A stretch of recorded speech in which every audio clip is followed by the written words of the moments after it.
하나님은 우리를 향하여 어떤 마음을 가지고 계실까? 우리를 향하여 어떤 생각을 갖고 계실까? 우리가 이것을 알아야겠죠. 그럼 우리가 하나님을 대하는 우리의 자세와 우리의 모습이 아마도 달라질 것입니다. 하나님은 신이시니까 어떻게 그분의 생각과 그의 마음을 알겠습니까? 우리는 알 수가 없습니다. 어떻게 하나님의 생각을 우리와 차원이 다른 곳에 계셔서 우리보다 높으신 생각을 갖고 계신 그분의 그 마음을 우리가 헤아릴 수가 없는 거죠. 그런데 하나님의 마음과 생각을 알 수 있는 방법이 있습니다. 그것은 하나님께서 그분의 마음과 생각을 우리에게 알려주실 때에 이것이 가능해지는 것이지요. 그럼 어떻게 우리에게 그분의 생각과 마음을 알려주십니까? 바로 그분이 예수님이십니다. 요한복음 1장에 보면 태초에 말씀이 계시니라. 이 말씀이 하나님과 함께 계셨으니 이 말씀이 곧 하나님이시라. 말씀이 육신이 되어 우리 가운데 거하심에 독생자의 영광이요 은혜와 진리가 충만하더라. 말씀 되신 그 하나님이 육신을 입고 오신 그분이 예수 그리스도라는 거예요. 오늘 기독교는 그 예수님을 하나님으로 믿고 살아가는 것입니다. 그게 기독교입니다. 우리는 예수님을 통해서 하나님이 어떤 분인지 그리고 나를 향하여 어떤 마음을 가지고 계신지를 우리는 볼 수가 있는 것이죠. 그래서 예수님의 말씀, 예수님의 그 행적, 그분이 하신 일들이 우리의 가운데 다 의미가 있는 것입니다. 왜? 그것을 통해서 하나님의 마음을, 하나님의 생각을 우리에게 알려주시기 때문인 것이죠. 예수님의 그 말씀, 예수님의 그 행적, 하신 일들을 보면 같이 은혜로운 것들이고 같이 우리를 향한 하나님의 생각을 읽을 수 있는 그런 말씀, 그리고 그들의 행동, 사건, 우리는 그것을 통해서 은혜를 받게 되는 것입니다. 요한복음 20장을 보면 사도 요한이 요한복음을 기록했습니다. 근데 그 20장에 보면 끝에 이 요한복음을 기록한 목적을 이야기하고 있습니다. 뭐라느냐? 하나님의 아들 예수 그리스도 그분을 믿고 그분을 믿음으로 너희가 생명을 얻도록 하기 위하여 내가 이것을 기록했다. 이렇게 이야기하고 있습니다. 분명하게 명시합니다. 사도 요한은. 예수님이 하나님의 아들이다. 너희가 그분을 믿고 너희가 생명을 얻기 원한다. 예수님이 하신 기적들과 이적들이 많이 있는데 그 다 기록하려면 이 책을 몇십 권을 쓰더라도 부족하다. 그러나 너희들이 알고 이해할 수 있도록 예수님이 하신 말씀과 그 기적들을 선별하여 내가 이게 기록을 했다. 그렇게 요한이 우리에게 이야기하고 있습니다. 요한복음 20장 그 앞절에 보면 예수님이 이제 부활하셔서 제자들을 만난 장면들이 나옵니다. 예수님이 죽음에서 부활했어요. 그리고는요, 막달라 마리아에게 자신을 보이시고, 그리고 제자들에게 자신의 모습을 보이십니다. 놀라운 일이죠. 제자들의 무리가 있을 때 예수님이 나타나셔서 자신의 부활을 보이셨는데 그 자리에 우리가 알고 있는 도마가 없었던 거예요. 나중에 도마가 제자들을 만나니 제자들이 한결같이 예수님이 부활하셨다. 우리가 그분을 봤다. 그렇게 얘기를 했어요. 그런데 도마는 그 말을 듣고도 반응이 없는 거예요. 아니 무슨 소리를 하고 있느냐? 어떻게 사람이 부활을 하냐? 서로 부활할 때도 나는 예수님의 그 옆에 상자국, 못자국을 내가 확인하지 못한다면 나는 예수님의 부활을 믿지 못하겠다. 그렇게 얘기를 한 거예요. 근데 이후에 도마도 쟤들의 무리와 함께 있을 그때에 예수님이 또 나타나셨어요. 찾아가신 거죠. 그리고는 도마에게 말씀하시는 거예요. 내 손에 창자국과 못자국과 옆구리에 창자국을 만져봐라. 그리고 네가 믿음 없는 사람이 아니라 믿음이 있는 자가 되기를 원한다. 우리 예수님께서 그렇게 도마에게 말씀하신 것입니다.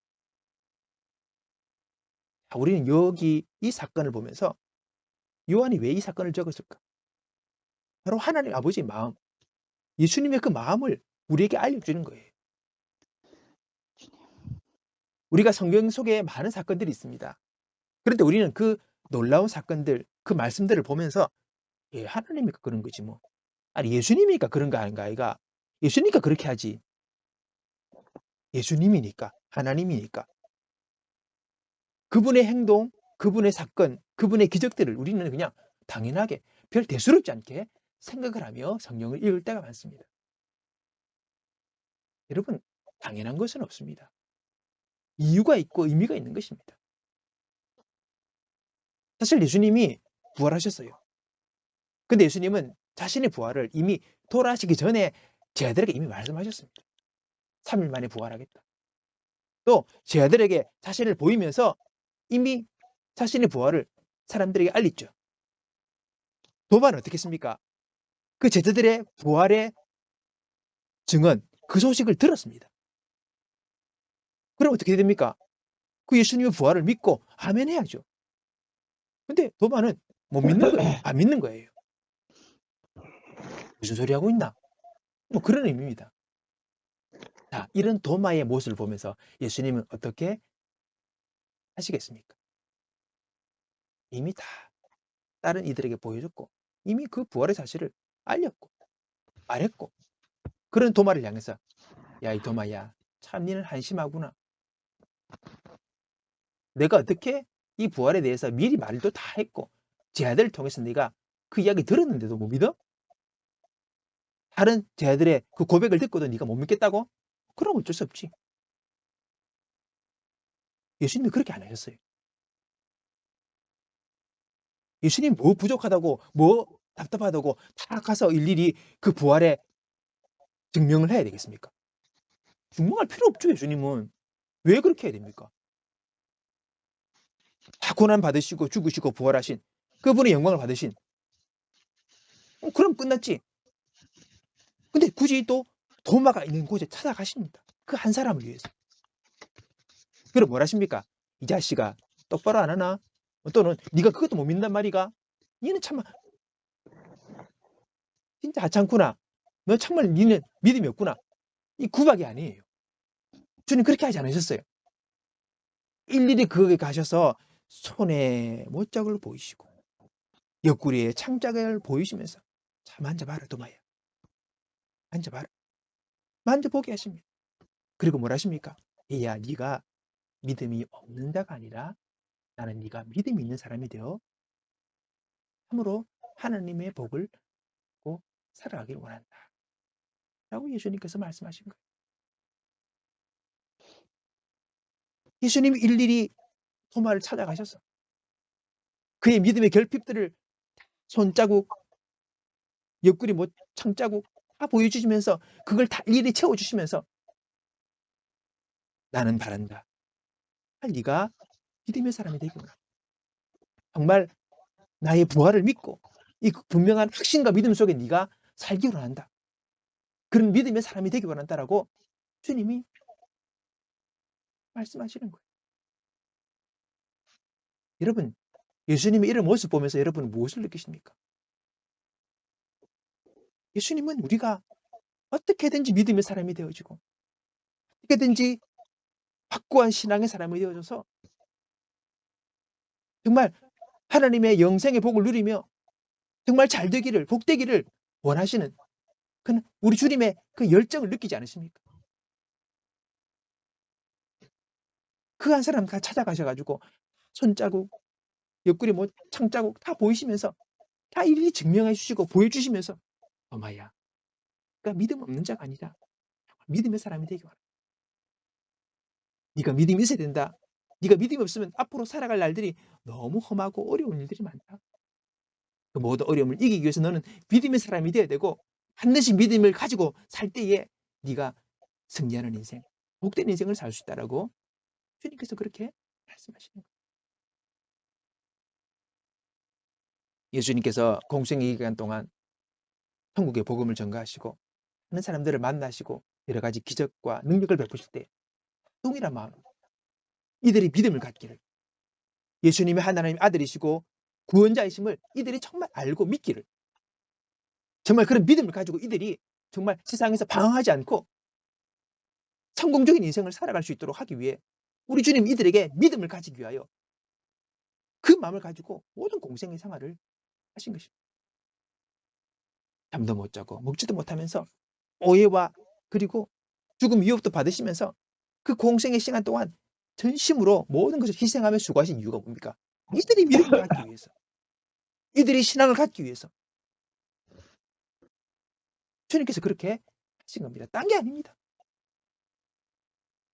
사도 요한이 요한복음을 왜 기록했습니까? 앞서서 제가 말했습니다. 예수님이 하나님의 아들이시고 그분을 믿음으로 너희들이 생명을 얻게 하려고 이 글을 썼다는 것입니다. 사도 요한이 별로 할 일이 없고 심심하고 뭐 할까 생각하다가 책상에 앉아가지고 그래? 재밌는 소설 한번 써볼까? 그렇게 하면서 예수님의 일생의 사역과 그분이 하신 말씀을 여러분 적어놓은 게 아니에요. 그게 아니지요. 예수님을 만나서 그분과 함께 했던 모든 생활들, 그리고 마지막 주님이 죽으시고 부활하신 그 모든 사건, 그가 그 옛날의 일들을 하나하나 기억하면서 성령의 도우심을 받아 기록을 했어요. 왜요? 이 글을 읽는 성도들이 믿음을 갖기 위하여, 예수님을 만나기 위하여, 예수님과 함께 인생을 살기 위하여, 구원받게 하기 위하여 이 글을 적은 것입니다. 하나님의 그 열심이 사도 요한으로 하여금 이 글을 쓰게 해서 무슨 사람들이 이 글을 읽고 구원받게 하려고 여러분 이 글을 쓴 거예요. 돈 벌려고 소설 쓴 게 아니에요. 왜 글을 썼습니까? 우리는 생각을 해봐야 합니다. 왜 그랬겠습니까? 우리를 향한 하나님의 마음이 사도 요한의 이 행동 속에 있는 거예요. 그리고 이 성경 가운데 그 마음이 녹아져 있는 거예요.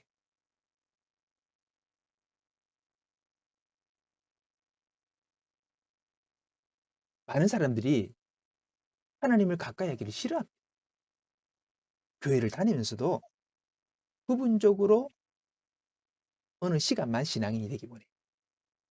주일날 와서 기본적인 종교적인 의무를 다하고 예배드리고 봉사 조금 하고 헌금해서 하나님께 밉기기 싫으니까. 그러면서 그러나 일주일의 삶 속에서는 하나님과 별대로 자기 마음대로 살기를 원합니다.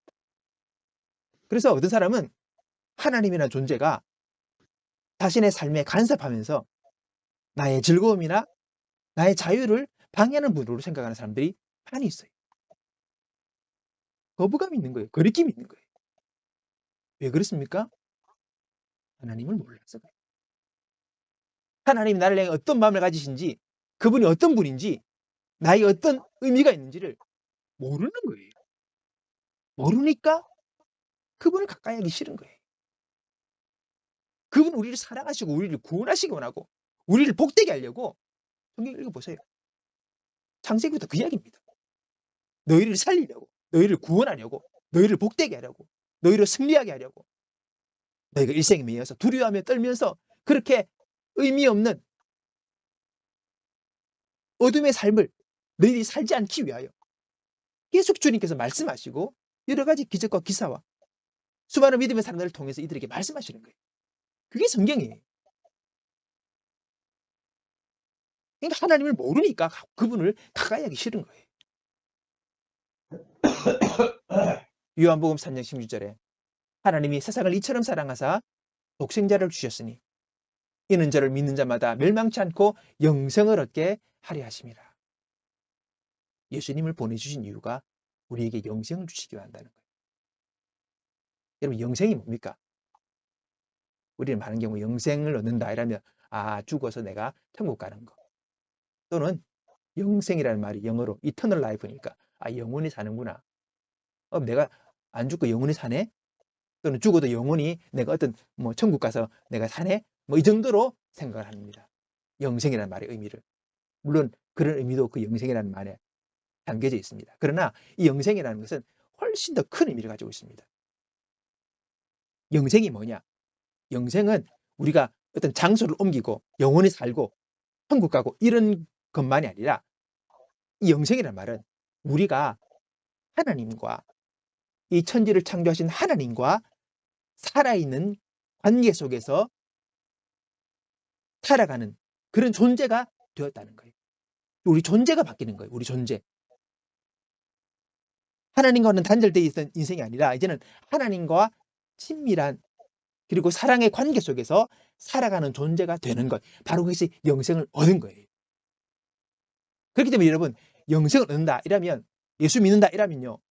죽어 천국 가는 것만을 의미하는 것이 아니라 이미 그 믿음을 가지는 즉시 이 땅에서 현실의 삶 속에서 하나님과 교제하며 살아있는 관계 속에서 살아가는 존재가 되는 거예요. 그런 특권을 갖게 되는 거예요. 그게 영생의 의미입니다. 훨씬 광범위한 겁니다. 영생이라는 말이. 그래서 성경에 보면 영생을 천국 가는 것 이렇게 정의하지 않고 요한복음 17장 3절을 보면 영생은 곧 유일하신 참 하나님과 그의 보내신 자 예수 그리스도를 아는 것이다. 그렇게 정의하고 있어요. 영생은 죽고 난 다음에 천국 가는 게 아니에요. 그것만이 아니에요. 살아계신 하나님과 창조주 하나님과 나를 사랑하시는 하나님과 이제는 살아있는 관계를 살아있는 교제를 누리며 살아갈 수 있는 그런 그런 존재가 된 거예요. 쉽게 말하면 그런 거죠. 하나님과 우리 사이가 아버지와 아들의 관계로 바뀌는 거예요. 그게 영생이에요. 오늘 예수를 믿으면서 이 세상 고달프고 힘들지만은 뭐 그냥 어떻게 버티다가 죽은 다음에 천국 가면 되지. 그런 게 아닙니다. 그 정도로 기독교는 얄팍하지 않습니다. 믿음을 가진 즉시 그는 하나님과 교제 관계에 들어가고 그 믿음 안에서 오늘 현실을 살아가는 거예요. 그분의 도움을 구하고 그분의 위로를 얻고 그분의 인도를 받으며 그분으로 인하여서 내가 승리하는 인생을 살아가게 되는 거예요. 그게 기독교의 베이스입니다. 근데 그런 건 다 없고 그냥 와서 교회 와서 한번 예배 드려주고 헌금 좀 하고 봉사 좀 하면 내가 기독교인이라고 살아가는 거죠. 너무 신앙을 얄팍하게 살아가는 우리 신앙의 모든 좋은 것들은 하나님과 우리의 교제 속에서 친밀한 관계 속에서 모든 것이 나오는 거예요. 그래서 능력도 지혜도 인도하심도 기적도 여러 가지 모든 것들이 그분과 살아있는 관계 속에서 다 나오는 거예요. 거기서 파생되는 것입니다. 그래서 이 놀라운 것들을 두고 그래 예수 믿고 나중에 죽어 천국 가면 되지. 이렇게 생각하지 마십시오. 너무 기독교를 모르는 거예요. 여러분 영생은요. 영생의 축복은요. 죽어 천국 가서 누리는 것이 아니라 지금 내가 살아가는 현실의 삶 속에서 시작되는 거예요. 그걸 아셔야 합니다. 하나님과 내가 어떤 관계입니까? 이제 하나님 나를 사랑하신대요. 나는 잘난 게 없는데 일방적으로 사랑하신대요. 그게 은혜예요. 나를 위해 주신대요. 나를 도와주신대요. 하나님이 내 아버지가 되시고 그리고 좋은 아버지가 자녀에게 좋은 것을 채워주시기 원하는 것처럼 지금도 내 삶 속에서 끊임없이 다가오셔서 나를 이끌어 주시고 나를 인도하시고 나를 도와주시고 그래서 나와 함께 살아가길 원하는 거예요. 그게 영생의 복을 누리는 거예요. 영생을 누리는 거예요. 영생을 누리는 게 바로 그겁니다. 그분과 관계 속에 들어가는 그게 영생이에요.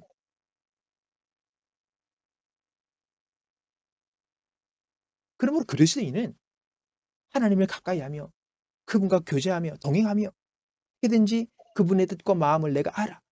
그것을 내가 믿고 그분을 힘입어 살려고 노력하는 것 그것 자체가 바로 구원받은 성도들의 지극히 당연하고 필수적인 삶의 자세인 것입니다. 하나님이 계시다면서 왜 내 인생에 이런 어려움이 있나? 하나님 있으면 이런 어려움 없어야지. 이런 식으로 생각하지 마세요. 신앙이 좋은 사람도 어려움이 있습니다. 그럼 바울은 뭡니까? 40에 가만 하나 가만 회장을 3번이나 맞고 파선도 경험하고 동족의 위협과 강도 위험과 배고픔과 그 모진 고난을 당했어요. 바울은. 그럼 바울은 그 뭡니까?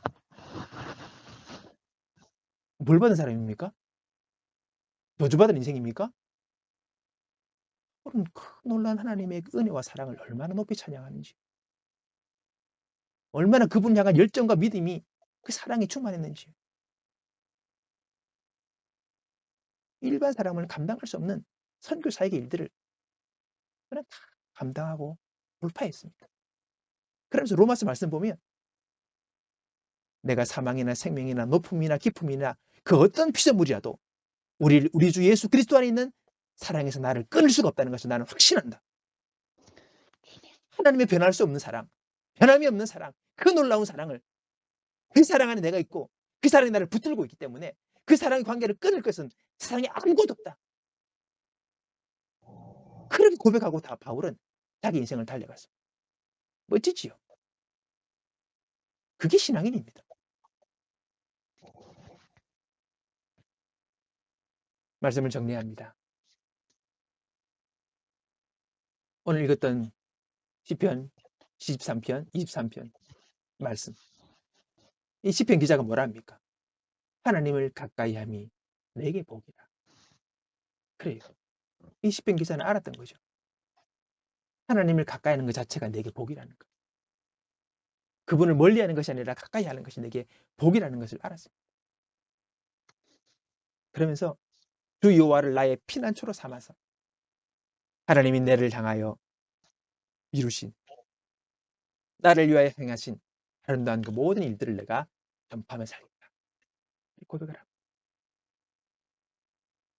이 시편 기자는 하나님이 자기에게 너무 좋으신 분이었다. 그분을 가까이 할 때 하나님께서 내게 많은 복을 주셨다는 거예요. 로마에게 다가온 것처럼 하나님이 계속 우리에게 다가오십니다. 우리가 믿음을 가지기 원하고, 우리가 구원 얻기 원하고, 우리가 신앙을 가짐으로 승리하는 인생을, 복된 인생을 살게 하시려고 계속해서 우리에게 다가오시는 거예요. 그분이 뭐 답답하다고. 근데 그렇게 다가오시는 거죠. 왜? 우리를 사랑하시니까. 그분의 기본적인 베이스는 우리를 사랑하시는 거예요. 우리를 위하시는 거예요. 그분의 손 붙잡고 그분 앞에 나아가 그분이 우리에게 베푸시는 은혜를 내가 덧입고 살아가기를 원하시는 것입니다. 그렇습니다, 여러분. 하나님 우리를 사랑하시고 우리에게 생명을 주시고 우리에게 복되게 하시려고, 우리에게 믿음을 주셔서 영생의 복을 누리게 하시기 위하여, 그것이 바로 아버지의 마음. 우리 하나님 내게 선하신 분이시고 그분은 내게 좋으신 분이십니다. 저는 그 하나님을 나의 아버지라고 부르고 오늘도 그분 앞에 나아가 그분께 도움을 구합시다. 시편 23편 28절 그 앞절에 보니까 여호와는 내 마음의 반석이라는 표현이 있습니다. 무슨 말입니까? 여호와는 내 마음의 반석이래요. 여러분 반석 위에 딱 올려놓으십시오. 그러면 흔들리지 않아요. 우리 마음에 겪는 어려움이 뭡니까? 우리 마음이 참 왔다 갔다 해요. 어떨 때는 걱정이나 어떨 때는 두려움이나 어떨 때는 좌절이나 내 마음이 움직일 때가 많아요. 몸의 컨디션은 그래도 좋을 때는 괜찮은데 또 몸이 아프면 이상하게 모든 것이 다 허망한 것 같고 부질없는 것 같고 우울해지고. 근데 여호와는 내 마음의 반석이래요. 그분 앞에 내 마음을 올려놓으면 흔들리지 않는 거예요. 지켜주시는 거예요. 얼마나 멋있는 표현이지. 우리의 마음의 반석이신 하나님 앞에 우리의 마음을 올려드립시다. 그분 앞에 나아가면 그분 우리 마음을 붙잡아 주십니다. 내 마음을 지켜주십니다. 내 마음이 요동치 않도록 해주시고 내 마음을 정할 수 있도록 해주십니다. 하루에 몇십 분씩도 변하는 우리 마음을 지켜주셨어요. 일관된 마음으로 우리 인생을 곧게 내가 걸어갈 수 있도록 하나님은 우리 마음을 지켜주시는 거예요. 하나님은 내 마음의 반석이십니다. 그 반석에 올라갑시다. 오늘 그래서 하나님이 내 인생에 복이심을 알고 그 복되신 하나님을 가까이 함으로 하나님 내 생에 함께 하심으로 나를 붙드시고 인도하시고 도우시는 그 역사하심을 오늘 전파하며 고백할 수 있는 저와 여러분의 삶이 되기를 주님의 이름으로 축복합니다. 아멘. 기도하겠습니다. 하나님 아버지 감사합니다. 하나님을 가까이 함이 내게 복이라고 고백했던 시편 기자의 고백처럼 하나님 끊임없이 우리를 향하여 다가오셔서 우리 인생이 복되라고 우리가 믿음을 가지라고 우리로 하여금 용기와 담대함으로 이 인생을 승리하라고 참으로 인생이 쉽지 않고 어려움이 있고 녹록지 않으나 이 모든 것을 이길 힘을 하나님이 주시려고 지금도 계속해서 우리에게 다가오시는 주님의 그 놀라운 사랑의 손길을 발견하게 하시고 하나님 주님과 함께 손잡고 주님을 의지함으로 승리하는 인생이 되어 우리 하나님이 나의 삶을 통하여 행하신 그 모든 행사를 전파할 수 있는 복된 믿음의 사람들로 우리 모두를 세워 주시옵소서. 감사하고 예수님의 이름으로 기도하옵나이다. 아멘. 아멘.